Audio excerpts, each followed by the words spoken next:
Some stories don't need to be shouted. They whisper in the dark, in the silence between two people who love each other more than words can hold. Tonight's story is about a man who pretended to be blind, not because he couldn't see, but because he saw too much, and a daughter who carried a scar, not just on her face, but in her heart, until she learned to see herself through his eyes. This is He Pretended to Be Blind, just so I could feel beautiful. Take a breath. Sit back. Let's begin. I grew up believing my father was blind. To me, it wasn't just a fact, it was the truth of our little world, tucked in the quiet edge of a snow-covered village in the northern Ontario. Everyone knew my father, the gentle man with a slow, steady voice and dark glasses, who always had one hand on a wooden cane and the other resting gently on my shoulder. He used to say I was his eyes to the world, and as a little girl, I wore that role like a crown. We didn't have much. Our home was small, wooden floors that creaked with every step, a stove that needed kindling every morning, and windows that whistled in the winter wind.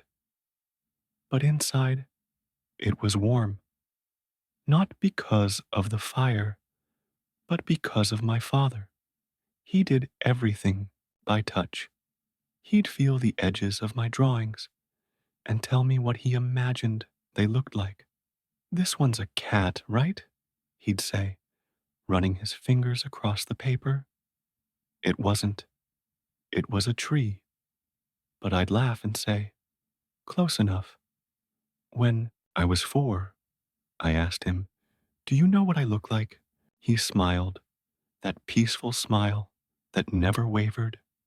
"No," he said, "but I see you better than anyone else ever could." Back then, I didn't understand what he meant. I just thought it sounded nice. My mother had died when I was just a baby. "Burns from a kitchen fire," the neighbors whispered. I had no memory of her, only a faint scent of lavender on the old scarf I kept hidden under my pillow. People said I had her eyes, but what they didn't say, what they never had the heart to say directly, was that I had her scar too. A long, angry mark stretched from the corner of my left eye down to my jaw. I never knew how bad it looked. No mirror in the house. My father said mirrors weren't necessary for a happy life, especially when they only reflect what the world already stares at. Still, I could feel it every time someone's gaze lingered a bit too long, every time I heard a hushed comment at the village store. I felt ugly, deformed, but not when I was home. At home, I was beautiful, not because my father told me so, but because he never saw anything wrong, never flinched, never stared. He just listened, nodded, and held me close like I was the most precious thing in the world. Sometimes I'd ask, "Daddy, do you think I'm ugly?" He'd pause. Then he'd say, "I think you're the light in my darkness. That's all that matters." I believed him. I wish I could say my father's love was enough to shield me from the world. But children can be cruel, and scars, no matter how hidden at home, have a way of becoming targets outside. School was where the magic of our little world unraveled. The first time someone called me Monster Face was during recess in grade 4. I'd been running, laughing, cheeks flushed with joy. Then came the words, sharp, fast, and followed by laughter. Something inside me froze. I stopped playing after that. I started walking with my head down, my hair pulled to one side to cover the scar. I began talking less, laughing less. My teachers said I was bright but quiet. They didn't know I was trying to shrink myself into invisibility. At home, I pretended everything was fine. I didn't want to worry him. He already had so much to deal with, being blind, living alone, raising me without help. But he knew. Somehow, he always knew, like the way my footsteps dragged a little more, or how my voice grew quieter when I spoke. He could feel sadness, even if he claimed he couldn't see it. One evening, as I sat silently at the dinner table, pushing peas around my plate, he said, "Did someone say something to you today?" I didn't answer. He reached out slowly, fingers finding mine. "You know, when I was your age, I got teased too. That surprised me. But you were normal." He chuckled gently.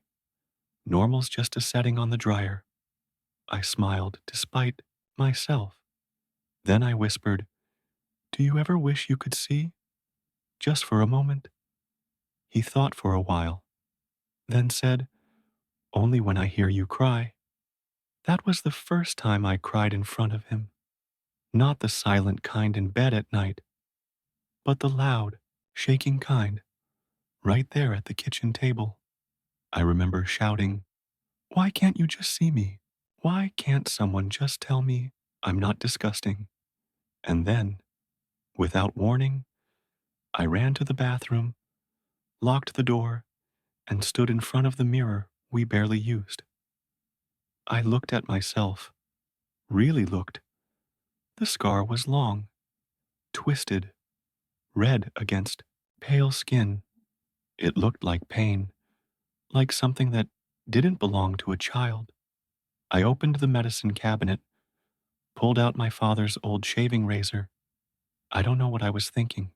Maybe I wanted to cut it off, erase it, punish it. Just as the blade touched my cheek, the door burst open. He had heard the silence, too deep, too still, and maybe, even then, he saw more than I thought.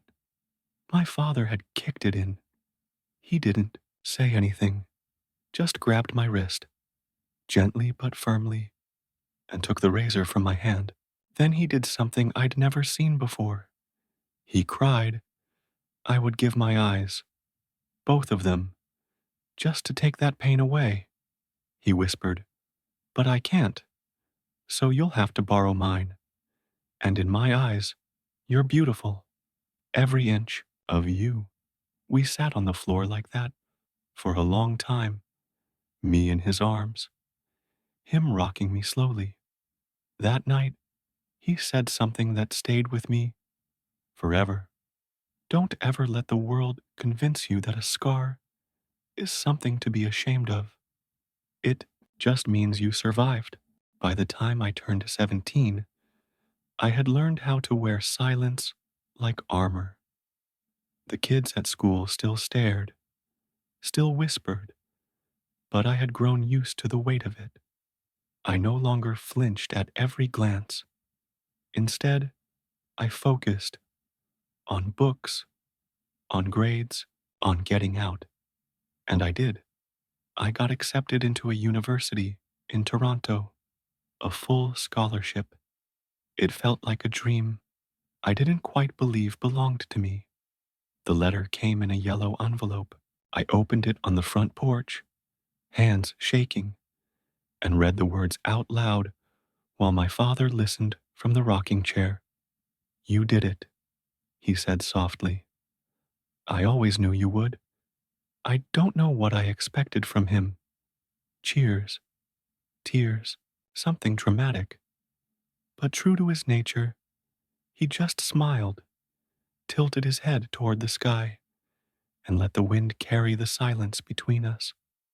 We spent that summer preparing. He insisted on buying me a suitcase, though we barely had the money. It was blue, with tiny sunflowers on the inside lining. I still have it. The night before I left, I couldn't sleep. I wandered out onto the porch around 2 a.m., wrapped in a sweater, and found him sitting there like he always did, as if waiting for the moon to say something important. He heard me approach and patted the step beside him. "You're going to be okay out there," he said. I nodded.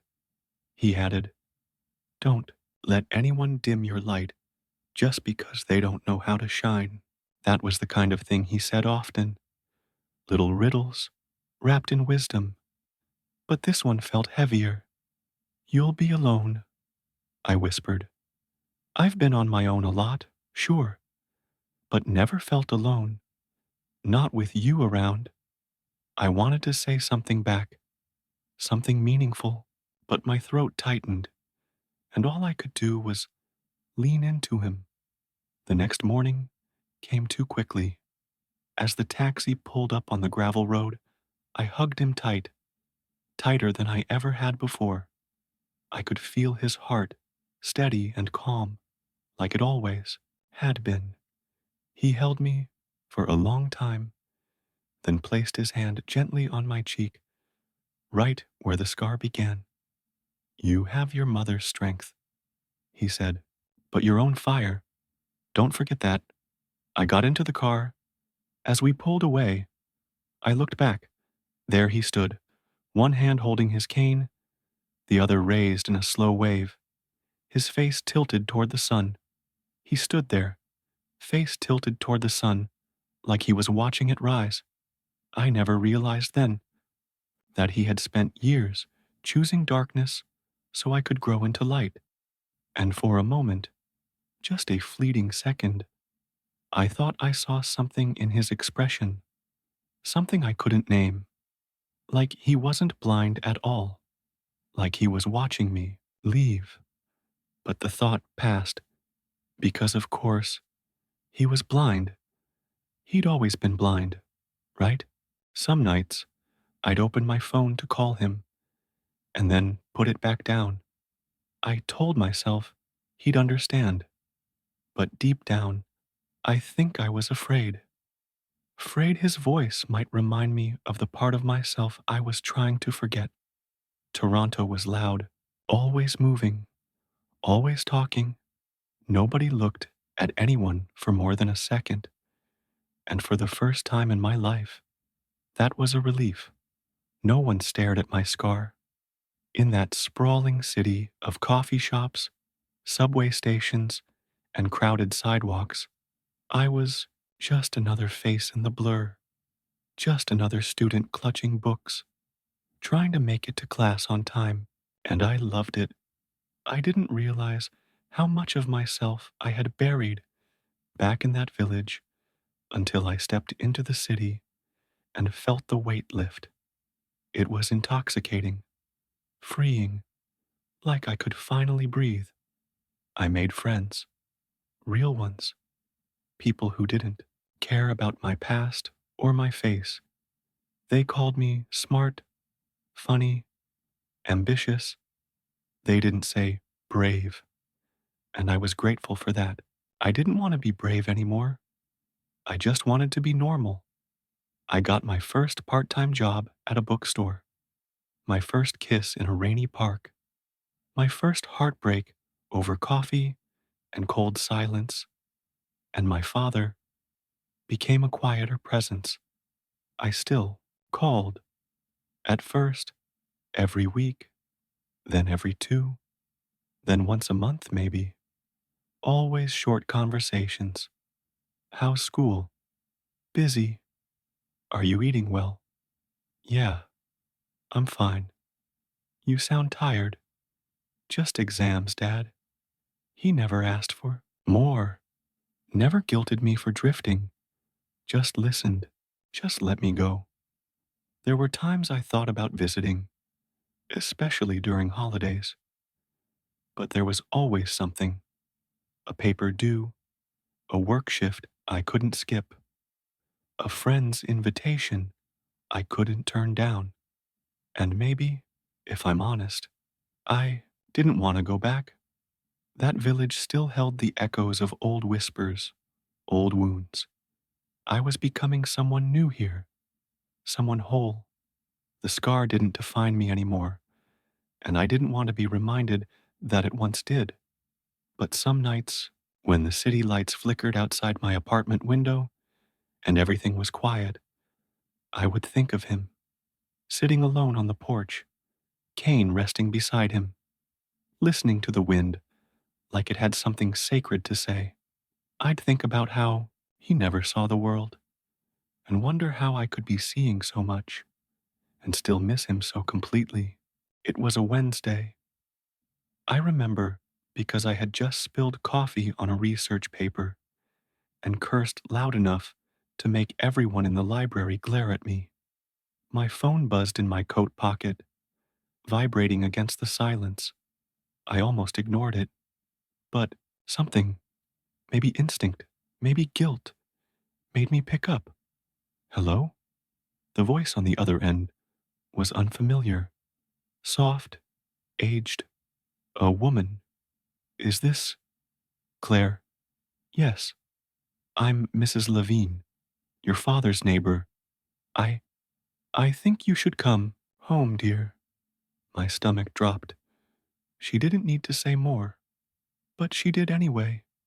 He's in the hospital. They found him this morning, unconscious on the porch. The doctors say it's his heart. They're not sure if he'll make it through the night. The words landed like ice water. I was already packing a bag before the call ended. The drive home felt longer than I remembered. The highways stretched like time itself had slowed down just to punish me for every missed phone call, every postponed visit, every, sorry, Dad, I can't make it this weekend. I replayed our last conversation in my head.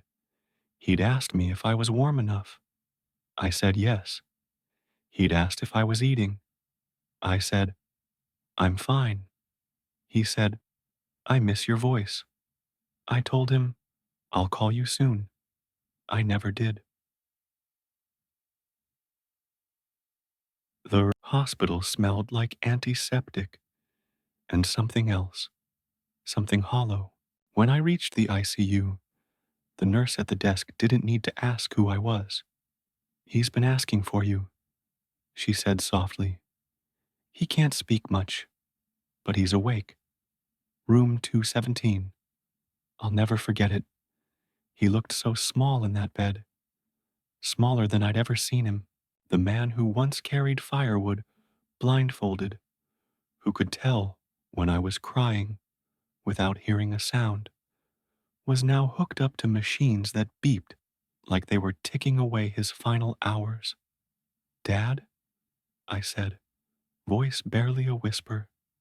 His eyes fluttered open, and then he smiled, that same peaceful smile.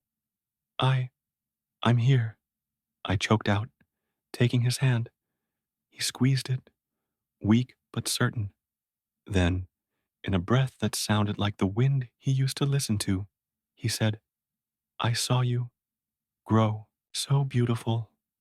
I stared at him. Saw? I wanted to ask what he meant, but his eyes closed again. The machines hummed. A soft alarm beeped. Nurses came in. They told me it was time to say goodbye. So I sat there, holding his hand, pressing my forehead against his. I didn't cry. Not yet. There was too much confusion, too many thoughts, but deep inside, something cracked. And then, just before he slipped away completely, he whispered one last thing. Forgive me. Maybe he meant for the silence, or the lie, or the love that was too big to say aloud. The funeral was quiet. Snow had fallen the night before, covering the village like a white sheet of silence. People came in small groups, neighbors, old friends, the postman, who still remembered my name.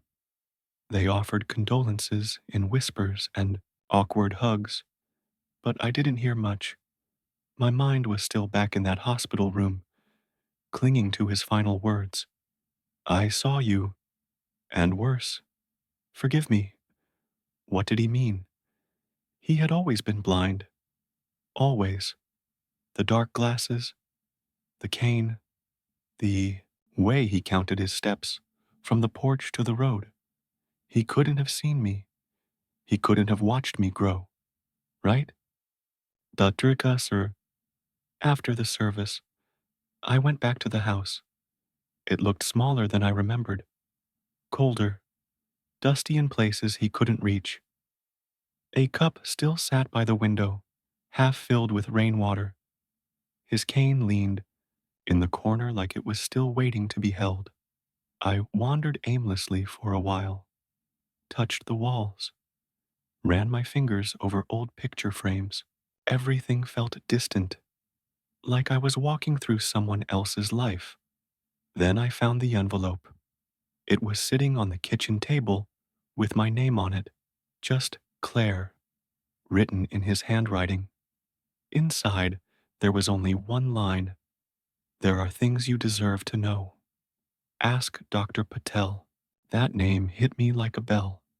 Dr. Patel had been the town's only physician for decades. He was the one who gave me my vaccines, stitched my knee when I fell off my bike. He was also the man my father visited once a year like clockwork, though I never understood why. I drove straight to the clinic. The receptionist blinked when she saw me. Claire, I'm so sorry about your father. I need to speak with Dr. Patel. It's important. She hesitated, then nodded. He's in. He met me in his office, older now, but eyes just as kind. I was wondering when you'd come, he said. I didn't sit. Did my father ever tell you? He wasn't blind. He paused, just for a second. Then he let out a slow breath. He made me promise never to tell you, not unless you came asking. My legs gave out. I sat. I don't understand, I whispered. He pretended all these years? Dr. Patel nodded gently. Yes. He came to me when you were barely a toddler, asked for a full eye exam. His vision was perfect. He practiced for months, walking blindfolded, memorizing every creak of the floorboard, every crack in the path between our front porch and the mailbox. He asked Dr. Patel to help him get a white cane and donated sunglasses, the kind used for patients with cataracts. If I'm going to do this, he once wrote, I have to do it perfectly. She can't know. People in the village believed it because he never gave them a reason not to. He stumbled, convincingly. He kept his eyes unfocused. He played his part, flawlessly. I don't understand, I whispered again. Why would he do that? Dr. Patel leaned forward. Because you had the scar, and because you cried when anyone looked at you for too long. He said, if even he couldn't see it, maybe you wouldn't feel so ashamed. I stared at him. He said he'd rather live in darkness than risk you believing you were unlovable. I drove back home in silence. No radio, no tears. That night, I opened the attic. Covered in dust and cobwebs, it hadn't been touched in years. But I remembered the key hanging behind the old clock. I found it exactly where it always was. The wooden chest in the corner was locked. I opened it with trembling hands. Inside were dozens of things. My school drawings, not just the ones I gave him, but all the ones I'd thrown away. A scarf I thought I'd lost. The one that smelled like lavender, my mother's. A notebook filled with letters to me, never sent.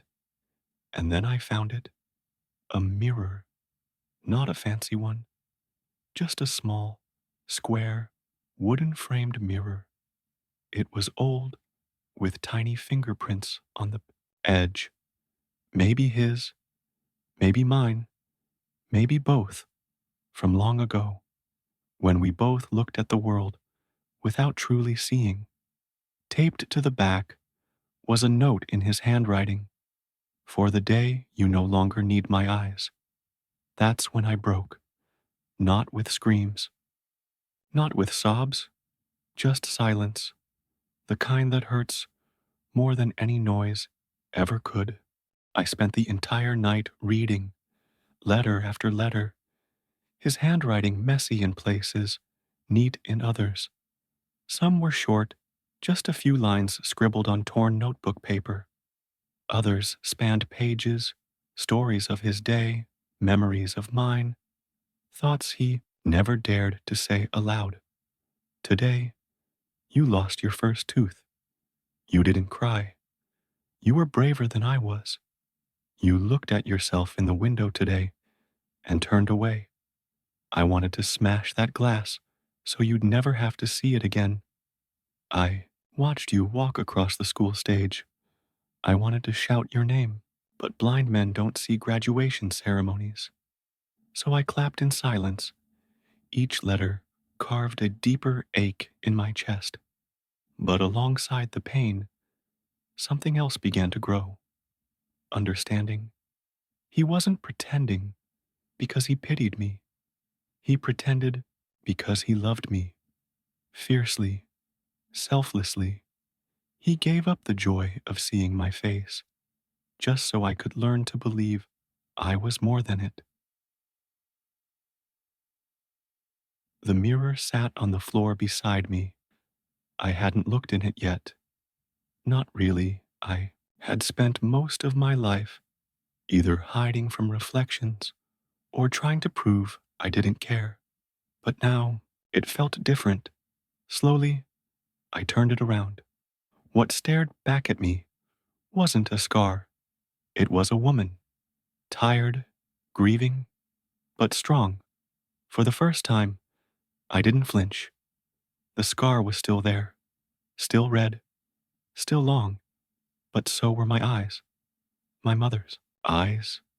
So was the curve of my jaw, my father's smile, and somewhere in all of it was me, whole. Weeks later, I returned to the village one last time. I carried a small box. Inside, it was the mirror, one of his letters, and a handful of wildflowers he used to pick from the field behind our house. I placed them on his grave. Kneeling in the snow, I whispered, "I see now, Dad. I see everything." Then I smiled, just like he used to, and walked away without looking back, because I didn't need to. He was never behind me. He was always within me. He was never blind. He just chose to close his eyes so I could learn to open mine. If this story touched something in you, maybe a memory, a person tried to hide, I invite you to share it in the comments because somewhere out there, someone else is carrying a scar too, and your story might be the mirror they need. Thank you for listening to Silent Wounds Stories. If this moment moved you, please consider subscribing and sharing. Every listen helps us bring more untold voices to light. Until next time, take care of your quiet places. They often hold the loudest truths.